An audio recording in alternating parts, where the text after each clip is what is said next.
Hello friends, कैसे हैं आप सभी। उम्मीद करता हूं आप सभी बहुत अच्छे होंगे और अच्छे से तैयारी कर रहे होंगे। यूपी डेट की जो हमारी लास्ट क्लास थी सीडीपी की, उसमें हमने बात की थी बुद्धि परीक्षण की। हमने जाना कि बुद्धि परीक्षण किसे कहते हैं, कितने प्रकार के होते हैं बुद्धि परीक्षण, सामूहिक बुद्धि परीक्षण किसे कहते हैं, व्यक्तिगत बुद्धि परीक्षण किसे कहते हैं। साथ ही साथ व्यक्तिगत शाब्दिक बुद्धि परीक्षण के बारे में हमने बात की, व्यक्तिगत अशाब्दिक बुद्धि परीक्षण की बात की। ऐसे ही हमने सामूहिक बुद्धि परीक्षण और असामूहिक अशाब्दिक बुद्धि परीक्षण की भी बात की। जाना कि पोर्टियस भूल भुलैया परीक्षण क्या है, भाटिया क्रियात्मक परीक्षण क्या है, कोर्ट्स का ब्लॉक डिजाइन टेस्ट हमने जाना, अलेक्जेंडर पास लॉन्ग परीक्षण जाना, पैटर्न ड्राइंग टेस्ट जाना। उसके बाद तात्कालिक स्मृति परीक्षण भी हमने जाना। साथ ही साथ चित्र रचना परीक्षण, army alpha test, army beta test, army general वर्गीकरण परीक्षा, शिकागो सामूहिक परीक्षण। तो कई सारे हमने परीक्षण देखे। साथ ही साथ हमने देखा कि भारत में कौन कौन से बुद्धि परीक्षण यूज़ किए जाते हैं, जिसमें झा जलोटा एवं जोशी का टेस्ट था, भाटिया बैटरी परीक्षण था, एमएस प्रेमलता टेस्ट था, रेवेनस का प्रोग्रेसिव मैट्रिक्स टेस्ट था। ठीक है, उसके बाद हमने जाना इमोशनल इंटेलिजेंस क्या होता है, उसके बारे में हमने जाना ये इमोशनल इंटेलिजेंस जो बुक है किसने लिखी, क्या होता है इमोशनल इंटेलिजेंस। तो इतनी बातें हमने अपनी लास्ट वीडियो में कर ली थी। आज के वीडियो में हम बात करने वाले हैं कल्पना, तर्क तथा चिंतन की, कि कल्पना क्या होती है, चिंतन क्या होता है, तर्क क्या होता है। तीनों के बारे में हम बात कर लेते हैं। ज़्यादा बड़ा ये टॉपिक नहीं है और बहुत ही इंपॉर्टेंट टॉपिक है, क्योंकि इससे क्वेश्चन बनते हैं। कहीं तर्क से पूछ लिया जाता है क्वेश्चन, तो कहीं कल्पना से पूछ लिया जाता है, तो कहीं चिंतन से पूछ लिया जाता है। स्टार्ट करते हैं हम कल्पना से। कल्पना को इमेजिनेशन कहते हैं इंग्लिश में। कल्पना होती क्या है, तो परोक्ष यानी कि अप्रत्यक्ष वस्तुओं के बारे में सोचना ही कल्पना है। कल्पना के द्वारा ही व्यक्ति यथार्थ यानी कि वास्तविकता से अलग हो जाता है। तो आप सभी जानते हैं कल्पना क्या होती है। आप ऐसी चीज़ के बारे में सोचते हैं जो आपके सामने उपस्थित नहीं, तो वही कल्पना है। जैसे आप स्कूल में बैठे, मैंने एग्जाम्पल दिया है कई बार, कि आप स्कूल में बैठे हैं और सोच रहे हैं कि आतंकवादी आपके स्कूल में हमला कर रहे हैं। आप सपने देख रहे हैं कि नहीं, हम आतंकवादियों को मारेंगे, हीरो बन जाएंगे, ये सारी चीज़ें। ठीक है, तो ये कल्पना ही है। तो कल्पना क्या होती है, तो परोक्ष यानी कि अप्रत्यक्ष वस्तु, जो वस्तु आपको दिख नहीं रही है, आपके सामने उपस्थित नहीं है, उसके बारे में अगर आप सोच रहे हैं तो वो क्या है, कल्पना है। और कल्पना के द्वारा क्या होता है, व्यक्ति जो होता है वो वास्तविकता से अलग हो जाता है। यानी कि वो चीज़ क्या है, वो सपने में देख रहा है, ठीक है, इमेजिन कर रहा है, वो सामने उपस्थित नहीं है, वो वास्तविकता से कोई भी मतलब नहीं रखती। तो वही कहा गया कि कल्पना के द्वारा व्यक्ति जो होता है वो वास्तविकता से अलग हो जाता है। तो सिंपल सा है, समझ जाएंगे आप कि परोक्ष या अप्रत्यक्ष वस्तुओं के बारे में सोचना ही क्या है, कल्पना है। कल्पना का संबंध अतीत, वर्तमान और भविष्य तीनों से होता है। ठीक है, जो कल्पना होती है वो तीनों से संबंधित होती है। आप अतीत यानी कि जो भूतकाल आपका जो निकल गया है उसके बारे में भी आप कल्पना कर सकते हैं, वर्तमान जो चल रहा है उसमें भी आप कल्पना कर सकते हैं, और भविष्य को लेकर भी कल्पना कर सकते हैं। तो कल्पना का संबंध तीनों से होता है, अतीत, वर्तमान और भविष्य। मैकडूगल ने क्या कहा, बहुत इंपॉर्टेंट डेफिनेशन है, एक ही दो डेफिनेशन इससे आएंगी। ठीक है, लेकिन वो क्या है कि एक ही दो दी भी गई है, ज़्यादा नहीं दी गई। तो जो इंपॉर्टेंट है, जो आ चुकी है, बस उसी को मैंने लिखा है यहाँ पर। तो जो मैकडूगल थे, इन्होंने कहा कि दूरस्थ वस्तुओं के बारे में सोचना ही कल्पना है। इंपॉर्टेंट है, इसे याद रखना कि दूरस्थ वस्तु, ऐसी चीज़ के बारे में सोचना जो आपके सामने उपस्थित नहीं है। तो दूरस्थ वस्तुओं के बारे में सोचना ही कल्पना है। किसने कहा, मैकडूगल ने कहा। अब नेक्स्ट है कि कल्पना के विकास में सहायक तत्व, यानी कि कौन कौन से ऐसे तत्व हैं, कौन कौन से ऐसे फैक्टर्स हैं जो कल्पना में आपको हेल्प करते हैं, यानी कि कल्पना करने में आपको हेल्प करते हैं। तो इसमें पहला आ जाएगा आपका भाषा का ज्ञान। अगर आपका भाषा का ज्ञान अच्छा है, ठीक है, आपको बहुत अच्छे से भाषा आती है कोई भी, तो आप बहुत अच्छे से कल्पना कर लेते हैं। अब ऐसा नहीं है कि आपको हिंदी आ रही है, आप कल्पना कर रहे हैं तो आप बंगाली में कर रहे हो या आसामी में कर रहे हो, तो ऐसा तो नहीं होता ना कि सपने आपको बंगाली या आसामी में आ रहे हो। तो जिस भाषा को आपको अच्छे से ज्ञान होगा उसी भाषा में आप कल्पना भी कर पाएंगे और बहुत अच्छे से कर पाएंगे। तो भाषा का ज्ञान बहुत जरूरी होता है। दूसरा, कहानियाँ। कहानियाँ जब हम सुनते हैं तो हम कल्पना करने लगते हैं। आपने देखा टीचर आपको कोई कहानी सुना रहा है किसी के बारे में, तो आपकी आंखों के अंदर क्या एकदम चलने लगते हैं सीन, की ऐसे ऐसे हुआ होगा, ऐसे ऐसे हुआ होगा, मंगल पांडे ने ऐसे गोली चला दी होगी, ये किया होगा। तो ये सारी कल्पना है। ठीक है, तो कहानियाँ जो होती हैं ये बहुत हेल्प करती हैं कल्पना करने में। तीसरी हैं कविताएं। कविताएं जो होती हैं ये भी कल्पना करने में बहुत हेल्प करती हैं, कि बहुत सारी हम कविताएं सुनते हैं एकदम खो जाते हैं कि अरे वाह, ऐसा ऐसा चल रहा होगा सीन, ये सब। तो भाषा का ज्ञान, कहानियाँ और कविताएं ये बहुत अच्छा कल्पना करने में हेल्प करती हैं। जो फोर्थ पॉइंट है आपका अभिनय। अभिनय यानी कि रोल प्ले या एक्टिंग वगैरह। तो जब कभी रोल प्ले होता है, अभिनय होता है, जब आपने देखा होगा थिएटर वगैरह में, तो आप उसमें भी खो जाते हैं कि इमेजिन करने लगते हैं कि यार हीरो ऐसे मार रहा है, मैं भी ऐसे मारूंगा, ये वो करके। तो सपने एकदम आपको चलने लगते हैं आंखों के अंदर। तो ये भी कल्पना करने में काफ़ी हेल्प करते हैं। और लास्ट है आपका आर्ट। जो चित्रकारी में अच्छा होता है, जो आर्टिस्ट होता है, आपने देखा होगा कि वो कल्पना से ही चित्र वगैरह बनाता है। ठीक है, तो ऐसा तो नहीं है कि उसके सामने सीनरी रखी बस उसे देख के बना रहा हो, तो वो अपने मन से, उसकी कल्पना इतनी अच्छी है, इतनी अच्छी वो कल्पना कर लेता है कि वो बहुत अच्छे अच्छे चित्र बना लेता है। तो ये पांचों तत्व जो होते हैं, जो पांचों फैक्टर हैं, ये कल्पना के विकास में सहायक हैं, यानी कि कल्पना करने में हेल्प करते हैं। पहला भाषा का ज्ञान, दूसरा कहानियाँ, तीसरा कविताएं, चौथा अभिनय और लास्ट आपका कला। नोट करने वाली चीज़ क्या है कि कल्पना एक मानसिक प्रक्रिया है जो स्वतः ही चलती रहती है। कैसी चीज़ है? तो याद रखना कि कल्पना एक मानसिक प्रक्रिया है। देखिए, मानसिक प्रक्रिया चिंतन भी है, तर्क भी है, और कल्पना भी मानसिक प्रक्रिया है। लेकिन कल्पना ऐसी चीज़ है जो स्वयं ही चलती रहती है, यानी कि कल्पना करने के लिए आप दिमाग नहीं लगाते, सोचते नहीं हैं। अब बैठे थे, टीचर पढ़ा रहे, पता नहीं आपका दिमाग कहीं और चला गया, आप उसके बारे में सोचने लग गए, तो वो कल्पना है। वहाँ पे चिंतन नहीं है। चिंतन होता है जब आप कोई समस्या सामने आती है उसके बारे में आप सोच रहे होते हैं, तो वो चिंतन होता है। लेकिन कल्पना में क्या होता है कि दिमाग अपने आप ही चलने लगता है इधर उधर। आप रोड पे चल रहे हैं, दोस्त के पीछे बैठे हुए हैं बाइक पे, ठीक है, आप कल्पना में खो गए, कुछ और सोचने लग गए, दोस्त कुछ बोल रहा है, वो कह रहा है सुन नहीं रहे क्या, तो आप कह रहे हैं कि नहीं नहीं यार ध्यान नहीं था मेरा, तो वो कल्पना ही है। ये आप क्या होता है कि ये अपने आप ही होने लगती है, आप उसके बारे में सोचते नहीं हैं। तो वही कहा कि कल्पना एक मानसिक प्रक्रिया है जो स्वतः ही चलती रहती है। नेक्स्ट पॉइंट है इसी में कि कल्पना के लिए कोई ना कोई आधार अवश्य होता है। पूर्व अनुभव धरातल के रूप में कल्पना को सहायता देते हैं, अतः कल्पना का आधार पूर्व अनुभव होते हैं। अब क्वेश्चन में 1 नंबर में पूछ लिया जाएगा कि कल्पना क्या ऐसे ही होती है, कल्पना का कोई आधार होता है कि नहीं होता है, तो आपको बताना कि हाँ कल्पना का आधार होता है। क्या होता है? तो पूर्व अनुभव जो होते हैं वो कल्पना का आधार होते हैं, यानी कि आपने जो पहले एक्सपीरियंस की हैं चीज़ें, तो वही चीज़ें क्या होती हैं, कल्पना का आधार होती हैं। कल्पना ऐसे ही नहीं होती है। तो जो भी चीज़ आप देखते हैं, सुनते हैं, महसूस करते हैं, उसी आधार पर कल्पना होती है, ठीक है। तो जो पूर्व अनुभव होते हैं उसी के आधार पर कल्पना होती है। जैसे मान लो कि आपने क्या हुआ, आप चिड़ियाघर गए, अब चिड़ियाघर में आपने क्या किया, हाथी देख लिया, एक जिराफ देख लिया, तो जिराफ और हाथी पर आपने ज़्यादा ही फोकस कर लिया। अब आप रात में सो रहे हैं तो आप सपने में देख रहे हैं कि हाथी तो वही है, लेकिन उसके पैर जो हैं वो जिराफ वाले लग गए। तो देखी दोनों चीज़ें थी आपने, लेकिन वो क्या वो दोनों वहाँ पे मिक्स हो गए सपने में, तो वही कल्पना, ठीक है। तो उसका आधार क्या होते हैं, पूर्व अनुभव होते हैं, जो पहले आप देख चुके होते हैं, सुन चुके होते हैं या महसूस कर चुके होते हैं। तो याद रखना कि कल्पना का आधार क्या होता है, तो पूर्व अनुभव होते हैं। अब हम कल्पना के प्रकार देख लेते हैं। तो मैकडूगल ने कल्पना के प्रकार बताए हैं, 4 प्रकार बताए हैं, देख लेते हैं चारों प्रकार। तो पहला जो प्रकार है वो है सृजनात्मकता कल्पना, यानी कि सृजनात्मक कल्पना। ये क्या होती है, क्रिएटिव इमेजिनेशन होती है। ये कल्पना सृजन से जुड़ी होती है, कवि, चित्रकार, लेखक आदि इसी माध्यम से रचनाएं करते हैं। यानी कि सृजनात्मक जो कल्पना होती है वो कैसी कल्पना है, वो क्रिएटिव है।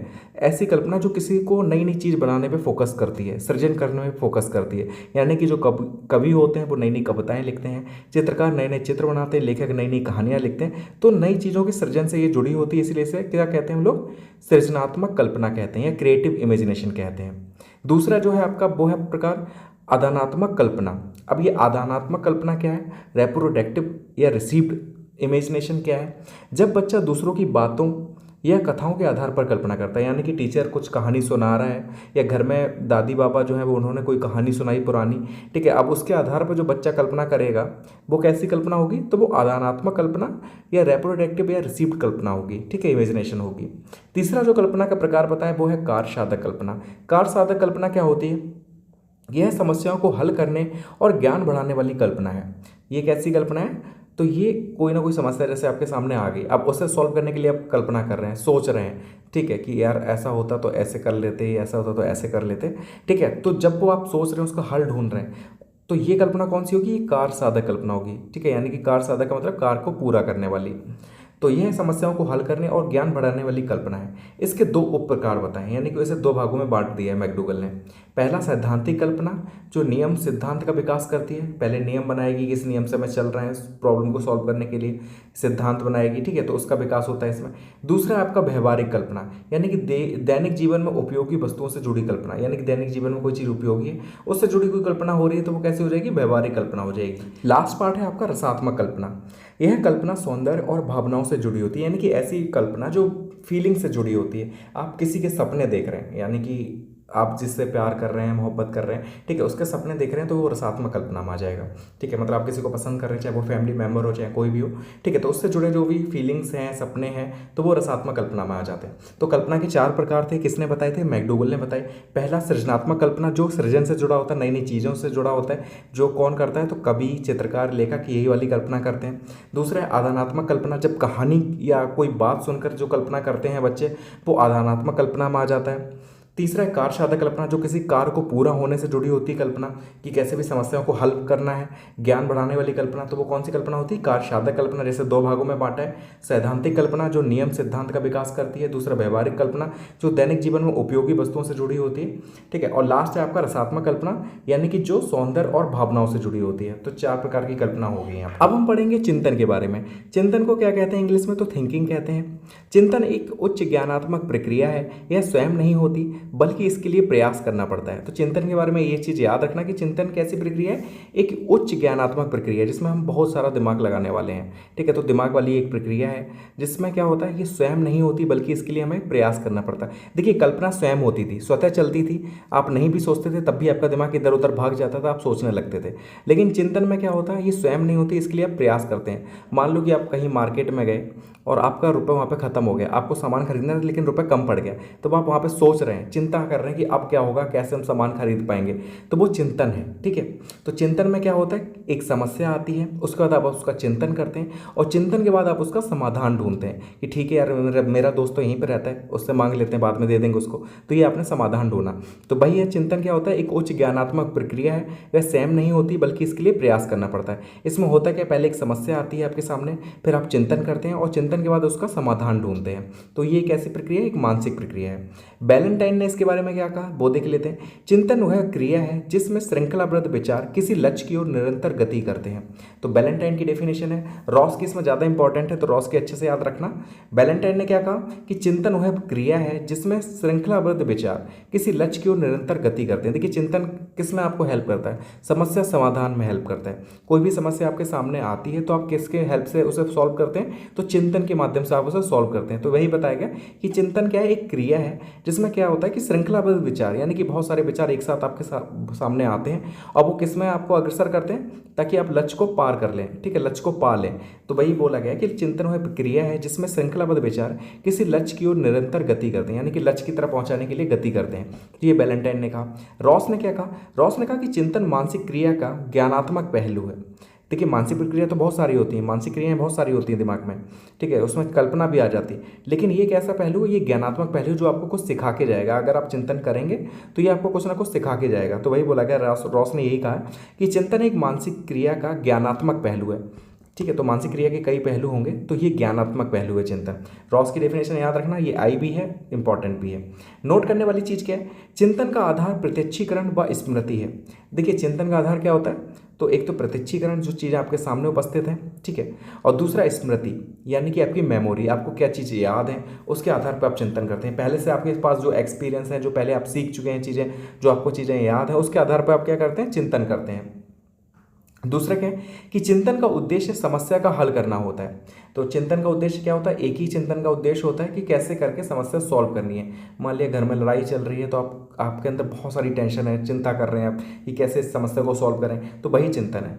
तीसरा है कि चिंतन की शुरुआत समस्या आने से होती है। चिंतन आप ऐसे ही नहीं करते, आप किसी के बारे में चिंतन नहीं करते हैं। चिंता क्यों नहीं करते, क्यों, जरूरत ही नहीं पड़ती। लेकिन जब कोई समस्या आ जाती तभी आप चिंता करना शुरू करते हैं, तब आपको चिंता खाई जाती है, ठीक है। तो वही चिंतन है। तो चिंतन की शुरुआत तभी होती है जब समस्या सामने आती है। तो चिंतन का आधार याद रखना क्या है, प्रत्यक्षीकरण व स्मृति है। और कल्पना का आधार क्या था, तो कल्पना का आधार क्या था, पूर्व अनुभव, और वहीं पर चिंतन का आधार है प्रत्यक्षीकरण व स्मृति। अब चिंतन के उपकरण देख लेते हैं, टूल्स और एड्स ऑफ थिंकिंग, कि कौन कौन से टूल्स हैं थिंकिंग के, ठीक है। चिंतन के उपकरण क्या हैं, तो पहला प्रतिमाएं, इमेजेस, दूसरा प्रत्यय, कॉन्सेप्ट जो होते हैं उसके आधार पर आप क्या करते हैं, चिंतन करते हैं। या कोई प्रतिमाएं हैं, इमेजेस जो आपके दिमाग में छपी हुई हैं, उसके आधार पर आप क्या कर रहे हैं, चिंतन कर रहे हैं। तीसरा प्रतीक और चिन्ह, सिंबल्स और साइन होते हैं, जिनके आधार पर आप क्या करते हैं, चिंतन करते हैं। फिर भाषा, अगर भाषा आपकी अच्छी है, किसी भाषा में बहुत अच्छी पकड़ है, तो आप चिंतन कर लेंगे उसके बारे में। फिर है सूत्र, फॉर्मूलाज, जो मैथ में फॉर्मूले वगैरह होते हैं, आपके सामने कोई सॉल्व आ गई, प्रॉब्लम आ गई, ठीक है, तो आपको उसे सॉल्व करना, तो किसके आधार पर करेंगे, फॉर्मूले के आधार पर करेंगे। तो ये सारे उपकरण होते हैं चिंतन की, कि इनके आधार पर आप क्या करते हैं, चिंतन करते हैं। इमेजेस जो आपके दिमाग में बसी हुई हैं, बनी हुई हैं इमेजेस, उसके आधार पर आप क्या करेंगे, चिंतन करेंगे। कॉन्सेप्ट जो आपके अंदर हैं, प्रत्यय, ठीक है, उसके आधार पर आप चिंतन करेंगे। प्रतीक और चिन्ह के आधार पर क्या करेंगे, चिंतन करेंगे। भाषा के आधार पर चिंतन करेंगे और सूत्रों के आधार पर चिंतन करेंगे। तो ये चिंतन के उपकरण हैं सारे। अब हम पढ़ेंगे चिंतन के प्रकार, यानी कि टाइप्स ऑफ थिंकिंग। तो पहला प्रकार है आपका प्रत्याक्षात्मक चिंतन। चिंतन उन वस्तुओं से जुड़ा होता है जिन्हें हम सीधे देखते, सुनते या अनुभव करते हैं। यानी कि यह जो चिंतन होता है प्रत्यक्षात्मक चिंतन ये किससे जुड़ा होता है? तो ये उन वस्तुओं से जुड़ा होता है जिन्हें हम सीधे देखते हैं, सुनते हैं या अनुभव करते हैं। तो ये होता है आपका प्रत्यक्षात्मक चिंतन। एग्जाम्पल क्या है कि बच्चा आग देखकर समझे कि यह जलाती है, यानी कि बच्चा आग को देख रहा है और वो जानता है कि यह जला देगी। ठीक है, तो उसे पता कि आग जलाती है, तो उसका मतलब है कि अगर हम इसके पास जाएंगे तो ये हमें जला देगी। तो ये आपका कैसा चिंतन है? ये प्रत्याक्षात्मक चिंतन है। दूसरा चिंतन है आपका प्रत्यात्मक चिंतन। ये कैसा चिंतन होता है? यह उच्च प्रकार का चिंतन है। यह चिंतन प्रत्ययों पर आधारित होता है, जैसे दूरी, आकार, समय, संख्या आदि। यानी कि ये कैसा चिंतन है? तो ये थोड़ा उच्च टाइप का चिंतन है। ठीक है, इसमें होता क्या है, ये चिंतन जो होता है वो कॉन्सेप्ट्स पर आधारित होता है। आपने जो भी कॉन्सेप्ट सीख रखे हैं विद्यालय में, कि दूरी का कॉन्सेप्ट आपने सीख रखा है, आकार का सीख रखा है, समय का सीख रखा है, संख्या का सीख रखा है, तो इसमें बच्चा ये समझ जाएगा कि अगर आप किसी लंबे पतले गिलास में जितना पानी रखें, अगर कोई चौड़ा गिलास हो तो उसमें वो पानी आ जाएगा, भले ही वो छोटा हो साइज में। तो ये जो चिंतन होता है ये किस पे आधारित होता है? ये कॉन्सेप्ट पर आधारित होता है, ये प्रत्ययों पर आधारित होता है। तो क्लियर हो गया कि यह चिंतन कैसा है? ये उच्च प्रकार का चिंतन है। यह चिंतन प्रत्ययों पर आधारित होता है, यानी कि कॉन्सेप्ट पर आधारित होता है। जैसे बच्चा दूरी समझ जाएगा कि कम दूरी, ज़्यादा दूरी, कि अगर हम शॉर्टकट मार रहे हैं तो बराबर पड़ेगा या कम पड़ेगा, ये सब समझने लगता है बच्चा। आकार की उसे समझ हो जाती है, समय जानने लगता है, संख्या, तो इन सभी की जानकारी उसे हो जाती है। इन कॉन्सेप्ट पर ही आधारित होता है। तीसरा है इसमें कल्पनात्मक चिंतन। कल्पनात्मक चिंतन की अगर हम बात करें, जब कोई वस्तु सामने उपस्थित ना हो और उसकी कल्पना करके जो चिंतन किया जाए उसे कल्पनात्मक चिंतन कहते हैं। तो देखो नाम से ही क्लियर हो रहा है, कल्पना इसमें आ रहा है। कल्पना हम किसकी करते हैं? जो चीज़ हमारे सामने उपस्थित नहीं होती उसके बारे में अगर हम सोचते हैं वो कल्पना कहलाती है। तो कल्पनात्मक चिंतन में भी वही चीज़ है कि कोई वस्तु हमारे सामने उपस्थित नहीं है फिर भी हम उसके बारे में चिंतन कर रहे हैं, तो वो कैसा चिंतन है? वो कल्पनात्मक चिंतन है। लास्ट जो चिंतन है हमारा वो है तार्किक चिंतन, यानी कि चिंतन के प्रकार में जो चौथा पार्ट है वो है आपका तार्किक चिंतन, लॉजिकल थिंकिंग। यह सबसे उच्च प्रकार का चिंतन है जिसका संबंध समस्या समाधान से होता है। इसका एक लक्ष्य भी होता है। देखिए, जो लॉजिकल थिंकिंग है, जो तार्किक चिंतन है, ये सबसे उच्च प्रकार का है। यानी कि सबसे पहले आएगा आपका प्रत्याक्षात्मक चिंतन, दूसरा आएगा आपका कल्पनात्मक चिंतन, तीसरा आता है आपका प्रत्यात्मक चिंतन, और लास्ट आएगा आपका तार्किक चिंतन। यानी कि प्रत्यात्मक को भी हम क्या रखेंगे? तीसरे नंबर पर रखेंगे। तो उच्च में बात करें तो सबसे ऊपर आएगा तार्किक चिंतन, फिर आएगा प्रत्यात्मक चिंतन, फिर कल्पनात्मक चिंतन और फिर लास्ट में प्रत्याक्षात्मक चिंतन। तो तार्किक चिंतन क्या होता है कि ये सबसे उच्च प्रकार का चिंतन है और इसका संबंध किससे होता है? समस्या समाधान से होता है। अगर मान ली कोई समस्या आपके सामने आ गई तो उसको सॉल्व कैसे करना है, कैसे उससे दूर होना है, कैसे दूर करना है उस समस्या को, तो उसके लिए आप जो चिंतन करते हैं वो कहलाता है आपका तार्किक चिंतन। एग्जाम्पल क्या है कि अगर वर्षा हो रही तो मुझे छाता लेना चाहिए, ये तर्क पर आधारित चिंतन है। यानी कि आपको लग रहा है कि वर्षा हो रही है तो आपने क्या किया? आपने ये दिमाग लगाया कि नहीं यार वर्षा हो रही है, भीग जाएंगे तो हम छाता ले लेते हैं। तो ये तर्क पर आधारित है। तो समझ गए कि समस्या समाधान आपको करना है इसमें। तो वर्षा हो रही है, समस्या थी वर्षा, हमने समाधान ढूंढा कि हमें छाता चाहिए। तो अगर वर्षा हो रही है मुझे छाता चाहिए, तो ये तर्क पर आधारित चिंतन है। तो चार प्रकार हो गए चिंतन के। प्रत्यक्षात्मक चिंतन जो किस पर आधारित है? जो चीज़ें हम सीधे देखते हैं, सुनते हैं, अनुभव करते हैं, उनके आधार पर हम चिंतन करते हैं, तो वो प्रत्यक्षात्मक चिंतन है। दूसरा प्रत्यात्मक चिंतन, यानी कि ये उच्च प्रकार का चिंतन है। ये चिंतन प्रत्ययों पर यानी कि कॉन्सेप्ट पर आधारित होता है, जैसे दूरी, आकार, समय, संख्या आदि। तीसरा कल्पनात्मक चिंतन, जब कोई वस्तु हमारे सामने उपस्थित नहीं होती उसके बारे में हम चिंतन करते हैं, तो वो कल्पनात्मक चिंतन है। और तार्किक चिंतन जो होता है वो समस्या समाधान से जुड़ा होता है कि कैसे भी करके हमें समस्या समाधान करनी है और इसका एक लक्ष्य होता है कि समस्या को कैसे भी करके सॉल्व करना है। ठीक है, तो एग्जाम्पल क्या था कि अगर वर्षा हो रही है तो मुझे छाता चाहिए, तर्क पर आधारित चिंतन है। अब हम कल्पना और चिंतन के बीच में डिफरेंस देख लेते हैं कि डिफरेंस क्या है। तो पहला डिफरेंस है कि वास्तविकता से संबंध हो भी सकता है और नहीं भी। कल्पना की अगर हम बात करें तो इसका वास्तविकता से संबंध हो भी सकता है और नहीं भी हो सकता है, लेकिन जो चिंतन होता है वो वास्तविकता से संबंधित होता है, क्योंकि चिंतन हम तभी करते हैं जब कोई समस्या आती है और समस्या जो आएगी तो वो वास्तविकता से संबंधित ही होगी। ठीक है, तो चिंतन जो होता है वो वास्तविकता से संबंधित होता है, लेकिन कल्पना जरूरी नहीं है कि वास्तविकता से संबंध रखे, हो भी सकता है नहीं भी हो सकता है। कल्पना में तर्क का अभाव रहता है। कल्पना में क्या होता है? तर्क का अभाव होता है। कोई तर्क वितर्क नहीं कर रहे हैं, हम किसी बारे में अचानक सोचने लग जा रहे हैं कोई चीज़ के बारे में, तो उसमें तर्क नहीं होता है। लेकिन चिंतन जो होता है उसमें तर्क की प्रधानता होती है। चिंतन हम सोचते हैं तो कई तर्कों के आधार पर हम चिंतन कर रहे होते हैं, तो इसमें तर्क की प्रधानता होती है। कल्पना की बात करें तो ये प्रयत्न व भूल का अभाव रहता है। इसमें मतलब ना आप कोई कोशिश कर रहे होते हैं ना आपको भूलने का डर होता है। ठीक है, ना आप कोई कोशिश कर रहे हैं ना आपको भूलने का डर है। तो याद रखना कि कल्पना में प्रयत्न व भूल का अभाव होता है, जबकि चिंतन में प्रयत्न एवं भूल की संभावना रहती है। क्योंकि आप किसी चीज़ के बारे में सोच रहे हैं तो आपको कई बार कोशिश करनी पड़ती है कि हाँ कैसे हम इस प्रॉब्लम को सॉल्व करेंगे, ये समस्या आ गई कैसे दूर करें। तो कई बार प्रयत्न भी करते हैं आप, कई बार भूलते भी हैं। ठीक है, तो ये तीन डिफरेंस है कल्पना और चिंतन के बीच में। अब हम पढ़ेंगे अपने तीसरे टॉपिक को, यानी कि तर्क। तर्क किसे कहते हैं, रीजनिंग किसे कहते हैं? तो तर्क चिंतन प्रक्रिया का सर्वश्रेष्ठ प्रकार है। इसका प्रयोग समस्या समाधान में किया जाता है। यह व्यवहार को नियंत्रित करता है। तर्क एक जटिल मानसिक प्रक्रिया है। यानी कि अगर तर्क की हम बात करें तो चिंतन प्रक्रिया का सबसे अच्छा प्रकार ये माना गया है। इसका प्रयोग हम समस्या समाधान में करते हैं। तो तर्क का यूज़ हम किस में करते हैं? तो समस्या समाधान में करते हैं कि किस तरीके से हम समस्या को सॉल्व करेंगे। तो उसमें तर्क के माध्यम से हम समस्या को सॉल्व करते हैं, यानी कि समाधान करते हैं। और ये हमारे जो बिहेवियर होता है हमारा, उसे कंट्रोल करता है तर्क। और तर्क एक जटिल मानसिक प्रक्रिया है, यानी कि चिंतन जो है वो मानसिक प्रक्रिया है, लेकिन ये उससे भी जटिल मानसिक प्रक्रिया है तर्क। दूसरा पॉइंट क्या है? तर्क वह प्रक्रिया है जिसमें व्यक्ति गहराई से सोचकर समस्या का हल निकालता है। तो मान लिया कोई समस्या आपके सामने आ गई, अब बहुत गहराई से जब आप सोचकर उसका सॉल्यूशन ढूंढ रहे हैं, यानी कि आप तर्क कर रहे हैं। तो तर्क वही प्रक्रिया है जिसमें व्यक्ति गहराई से सोचकर समस्या का समाधान ढूंढता है। ठीक है, तो तर्क वही प्रक्रिया है। यह सोचने की योजना तथा विश्लेषणात्मक प्रक्रिया है। कैसी प्रक्रिया है? तो इसमें आप क्या करते हैं? प्लानिंग के साथ समस्या को सॉल्व करते हैं। चिंतन में क्या होता है कि बस आप क्या कर रहे हैं कि सोच रहे हैं कि कैसे भी करके ये समस्या आ गई, कैसे उसका सॉल्यूशन ढूंढेंगे। लेकिन तर्क में आप क्या करते हैं? तर्क में आप पूरी योजना बनाते हैं कि कैसे हम उस प्रॉब्लम को सॉल्व करेंगे। तथा विश्लेषणात्मक प्रक्रिया है, यानी कि आप विश्लेषण करते हैं कि समस्या का, कि कैसे इस प्रॉब्लम को सॉल्व किया जा सकता है। ठीक है, तो तर्क और चिंतन में यही फर्क है कि चिंतन में क्या होता है, सीधा सीधा आप बस सोचते हैं कि कोई आइडिया मिल जाए, कैसे भी करके हम प्रॉब्लम को सॉल्व कर लें। लेकिन तर्क में आप क्या करते हैं? प्लानिंग करते हैं पूरी, कैसे समस्या समाधान किया जा सकता है, उसका विश्लेषण करते हैं। तो इसको तर्क थोड़ा जो होता है, तभी इसे जटिल मानसिक प्रक्रिया कहा गया है। तीसरा पॉइंट एक है उच्च मानसिक प्रक्रिया है, जो पूर्व ज्ञान, अनुभव तथा निरीक्षण पर आधारित होती है।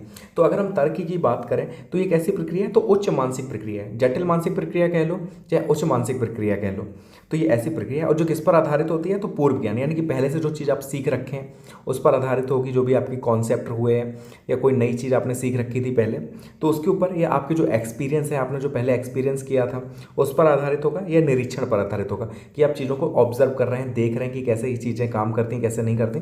तो उसके आधार पर होता है।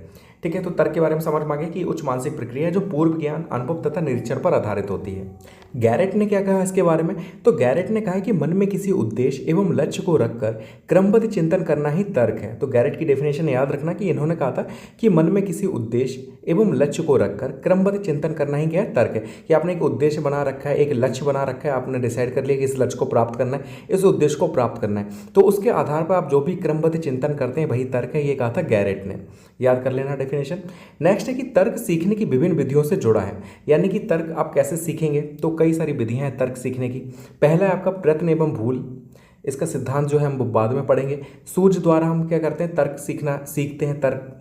तीसरा अनुकरण द्वारा, कि अनुकरण कर रहे हैं दूसरे का, तो उसके आधार पर हम तर्क सीखते हैं। और लास्ट आपका साहचर्य। तो ये 4 विधियां हैं जिसके आधार पर तर्क सीखा जा सकता है। तो 4 विधियां कौन सी हैं तर्क सीखने की? तो पहला प्रयत्न एवं भूल, दूसरा सूझ द्वारा, तीसरा अनुकरण द्वारा और चौथा साहचर्य। अब हम जानेंगे तर्क के प्रकार कि कितने प्रकार हैं तर्क के। तो तर्क 2 प्रकार का होता है। पहला क्या है? पहला है आपका इंडक्टिव रीजनिंग, यानी कि आगमन तर्क। अब ये आगमन तर्क क्या होता है? इसमें पहले से उपलब्ध जानकारी, तथ्यों एवं प्रमाणों से निष्कर्ष निकाले जाते हैं। यानी कि आगमन तर्क में हम क्या करते हैं कि पहले से जो जानकारी हमारे पास है, जो भी तथ्य हमारे पास है, जो भी प्रमाण हमारे पास है, उसके आधार पर हम क्या करते हैं? निष्कर्ष निकाल रहे हैं। पहले से सारी चीज़ें हैं हमारे पास, लेकिन बस हमें खाली निष्कर्ष निकालना है। एग्जाम्पल क्या है कि माँ ने देखा कि हर बार जब बच्चा भूखा होता है तो वह रोता है, तो उसने निष्कर्ष निकाला कि बच्चा भूख लगने पर ही रोता है। यानी कि उसके पास पहले से जानकारी थी। क्या जानकारी थी, क्या प्रमाण थे उसके पास, क्या तथ्य थे कि माँ को पता था कि बच्चा जब भूखा होता है तभी वो रोता है। तो इसका मतलब है कि बच्चा कभी भी रोएगा तो माँ यही समझेगी कि बच्चा भूखा है इसीलिए वो रो रहा है। सीधी सी बात है। तो ये आगमन तर्क हो गया। इसमें पहले से उपलब्ध जानकारी या तथ्यों या एवं प्रमाणों से निष्कर्ष निकाले जाते हैं, तो ये याद रखना। दूसरा जो है आपका वो है निगमन तर्क, यानी कि डिडक्टिव रीजनिंग। इसमें पहले से खोजे गए ज्ञान को नई स्थितियों में प्रयोग किया जाता है। यानी कि पहले से आप जो भी चीज़ें खोज रखें, पहले से जो भी जानकारी है आपके पास, अब उस जानकारी का प्रयोग आप नई जगह पे कर रहे हैं। कोई नई प्रॉब्लम आ रही है तो उसके ऊपर उस जानकारी का प्रयोग कर रहे हैं, तो वो निगमन तर्क है। एग्जाम्पल क्या है इसका कि माँ को पहले से पता है कि बच्चा भूखा होगा तो रोएगा, बच्चा रो रहा है, माँ समझ जाती है कि बच्चा भूखा है, तो दोनों चीज़ें एक ही जैसी हैं। तो बस उदाहरण आपको सही से समझना है। इसमें उदाहरण में क्या है कि माँ को पहले से ये चीज़ पता चल गई ना, पहले वाले में आगमन तर्क में, कि बच्चा जब रोएगा तो इसका मतलब है कि वो भूखा है, वो भूखा होता तभी रोता है। तो यहाँ पे इस वाले केस में क्या है कि माँ को पहले से ही पता है कि बच्चा भूखा होगा तभी रोएगा, और बच्चा रो रहा है, इसका मतलब है कि बच्चा भूखा है। तो दोनों एग्जाम्पल अच्छे से याद रख लेना, आगमन तर्क और निगमन तर्क। अब हम कुछ इंपॉर्टेंट क्वेश्चन आंसर देख लेते हैं जो एग्जाम में आए हुए हैं, काफ़ी इंपॉर्टेंट है ये। तो पहला प्रश्न है कि प्रेरणा का वही संबंध उपलब्धि से है जो अधिगम का खाली स्थान से है। तो सही आंसर है इसका चिंतन, यानी कि प्रेरणा का वही संबंध उपलब्धि से होता है जो अधिगम का चिंतन से होता है। दूसरा क्वेश्चन है कि उदाहरण से नियम की ओर जाना किस में आता है, तो ये आगमन तर्क में आता है। किस में आता है, तो आगमनात्मक तर्क में आता है उदाहरण से नियम की ओर जाना। और नियम से उदाहरण की ओर जाना किस में आता है, तो ये निगमनात्मक तर्क में आता है। दोनों याद रखना, ये एग्जाम में पूछे जाते हैं कि उदाहरण से नियम की ओर, विशिष्ट से सामान्य की ओर, ये दोनों चीज़ें किस में आ जाती हैं, तो ये आगमनात्मक तर्क में आ जाती हैं। जबकि नियम से विशिष्ट की ओर में जाना किस में आ जाता है, तो ये आ जाता है आपका निगमनात्मक तर्क में। तीसरा जो क्वेश्चन है आपका कि तर्क के सोपान किसने बताए, तो तर्क के जो सोपान थे वो जॉन डीबी ने बताए हैं। किसने बताए, तो जॉन डीबी ने बताए। तर्क के सोपान जॉन डीबी ने बताए। फिर नेक्स्ट क्वेश्चन है कि स्वली चिंतन क्या है। अब स्वली चिंतन क्या होता है, तो स्वली चिंतन वही है जिसमें वास्तविकता से संबंध नहीं होता, जैसे दिन में सपने देखना। यानी कि आप दिन में सपने जो देख रहे होते हैं उसका वास्तविकता से कोई संबंध नहीं होता। आप स्कूल में बैठे कुछ सोचने लग जाएं, सपने देखने लग जाएं, तो वो वास्तविकता से संबंध नहीं होता उसका। तो जो इसका वास्तविकता से संबंध नहीं होता, ऐसे बारे में आप चिंतन कर रहे हैं, तो वो कैसा चिंतन है, स्वली चिंतन है। ठीक है, कैसा चिंतन है, स्वली चिंतन। नेक्स्ट क्वेश्चन है कि मैकडूगल के अनुसार कल्पना के प्रकार। तो देखिए मैकडूगल ने कल्पना के 2 प्रकार बताए हैं। कौन कौन से, तो पहला है आपका पुनरुत्पादक। ठीक है, पहला वो क्या है, तो पुनरुत्पादक, और दूसरा आपका उत्पादक। 2 प्रकार की कल्पना के प्रकार बताए हैं। तो मैकडूगल के अनुसार कल्पना के 2 प्रकार होते हैं, पहला आपका पुनरुत्पादक और दूसरा आपका उत्पादक। नेक्स्ट क्वेश्चन है आपका रचनात्मक कल्पना करते हैं, मतलब कौन कौन व्यक्ति हैं जो रचनात्मक कल्पना करते हैं। रचनात्मक में आपको सृजनात्मक भी देखने को मिल सकता है, यानी कि क्रिएटिव इमेजिनेशन, चाहे रचनात्मक हो चाहे वो सृजनात्मक हो। तो ये कल्पना कौन करते हैं, तो जो कलाकार होते हैं, जो वैज्ञानिक होते हैं, वो करते हैं ये कल्पना। लास्ट क्वेश्चन है इसमें कि तर्क का प्रारंभ कब होता है, तो तर्क का प्रारंभ समस्या आने पर होता है। चिंतन का भी प्रारंभ ऐसे ही होता है और तर्क का प्रारंभ भी समस्या आने पर होता है। तो ये वाला जो टॉपिक है वो यहाँ पे कंप्लीट होता है। कल्पना, तर्क और चिंतन तीनों ही चीज़ें हमने अच्छे से पढ़ ली। जो इंपॉर्टेंट क्वेश्चन थे वो भी हमने पढ़ लिए। बाद में जब ये सारा सिलेबस कंप्लीट हो जाएगा तो जितने भी क्वेश्चन आए हुए हैं, जो भी जहाँ से भी आए हुए हैं, हम वो सारे देखेंगे। ठीक है, तो वीडियो को ज़्यादा से ज़्यादा शेयर करें और पसंद आई हो तो लाइक भी करें, हाइप भी करें। Thank you so much for watching this video.